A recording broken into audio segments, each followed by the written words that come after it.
Hello, and welcome to this series for caring for and working with the anxious mind.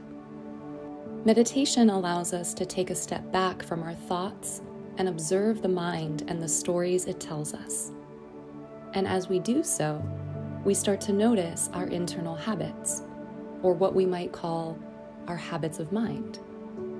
So often our minds are either in the habit of reliving what has already happened or rehearsing for what might be ahead. And we know that certain habits of mind are related to certain feelings.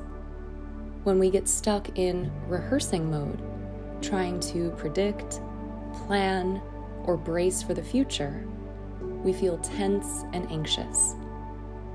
Because at the heart of it, we know the deep truth, that all we have is this moment that we are living now. And now this moment, and this one. It's always now. The future will come on its own, and it keeps transforming into this present moment.